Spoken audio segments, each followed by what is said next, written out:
अवधूत चिंतन श्री गुरुदेव दत्त. श्री स्वामी समर्थ. स्वामी भक्तांनो, तुमचे या भक्तिमय चॅनलवर स्वागत आहे. स्वामी तुम्हा सर्वांच्या सर्व काही चांगल्या इच्छा पूर्ण करोत आणि तुम्हाला सुखात आनंदात ठेवूत, हीच स्वामी माऊली चरणी प्रार्थना. माझ्या प्रिय बाळा, आता सर्व काही तुमच्यासाठी अचानकपणे होणार आहे आणि तुम्ही आनंदी होणार आहात. तुम्ही हार मानली नाही. खूप सारे आशीर्वाद आता तुमच्या दिशेने येत आहेत. तयार रहा. अगदी मनापासून विश्वास ठेव आणि हा स्वामींचा आशीर्वाद रूपी संदेश शेवटपर्यंत ऐक.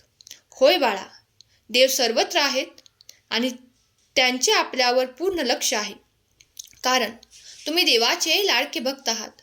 आपल्याला जे काही हवं आहे ते सर्व काही भगवंत आपल्याला देत असतो.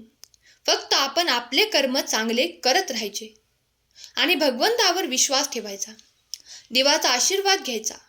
देवाचे आशीर्वाद भरभरून घ्यायचे असतील तर माझ्या लेकरा लगेच तू कमेंट बॉक्समध्ये श्री स्वामी समर्थ नामाचा जप कर आणि या संदेशाला लाईक कर. चिंतन करत राहा. तुला आनंद प्राप्त होईल. जीवन जगण्याच्या दृष्टीने आनंद महत्त्वाचा आहे.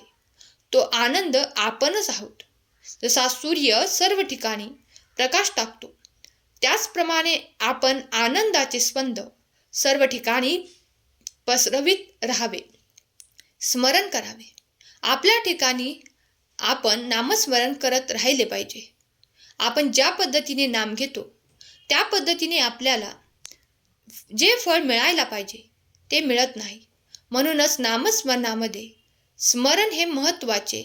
नामाच्या आधाराने स्मरण करणे हाच खरा मार्ग आहे, खरा अर्थ आहे. म्हणून चिंतन करतो म्हणजे आपण आनंद प्राप्त करतो.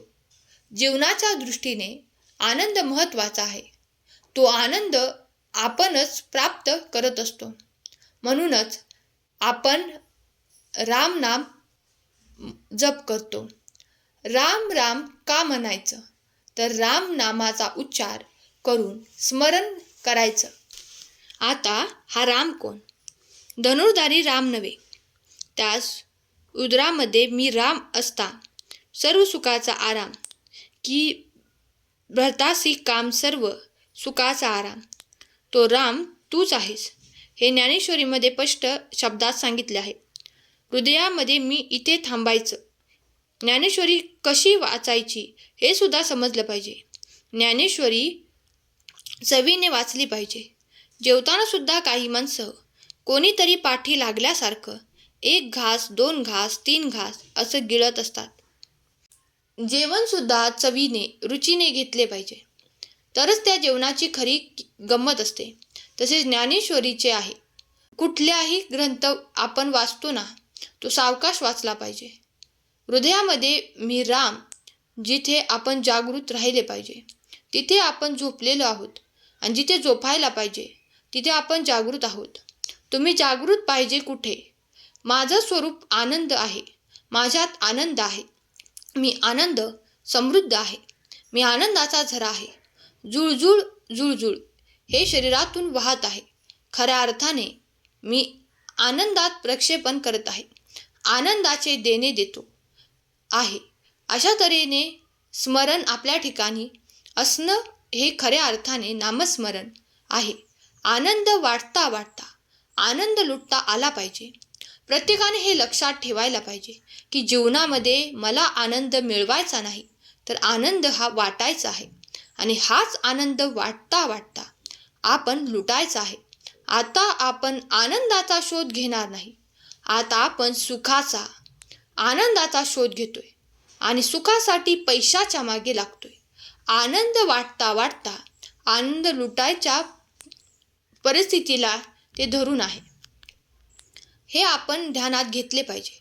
आनंद आज मिळवण्याचा प्रयत्न करणे, संपादन करणे. आयुष्याच्या अनंतापर्यंत आपल्याला आनंद मिळवण्याचे समाधान होत नाही, कारण आपल्याला क्षणभर जो आनंद होतो तो क्षणभर आनंद हा विषयानंद असतो. तो स्वानंदाची अनुभूती नसतो, तर ती अनुभूती आपल्याला विषयापासून मिळालेली असते.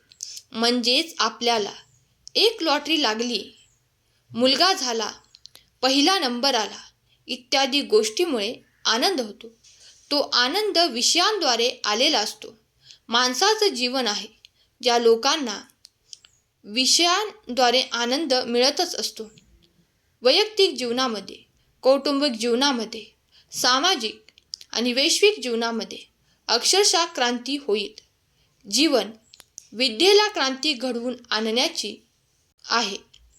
ती क्रांती बंदुकीच्या नळीतून नाही तर जीवनविद्येच्या ह्या भगवंताच्या संदेशाद्वारे घडवून आणायची आहे.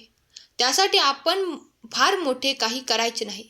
आपले विचार बदलायचे आहेत आणि हा संदेश शेअर करायचा आहे. स्मशानात जाण्याची वेळ आली आणि शहाणपण सुचलं, काय उपयोग? म्हणून शहाणपण हे तरुणपणात आले पाहिजे. हा जो खटाटोप आहे, शहाणपण आहे, ते मिळवण्यासाठी तरुणपण योग्य आहे. एखादे शहाणपण मिळालं की खऱ्या अर्थाने आपले जीवन सुखी आपण करू शकतो. पैसा मिळवला म्हणजे आपण सुखी होऊ शकत नाही.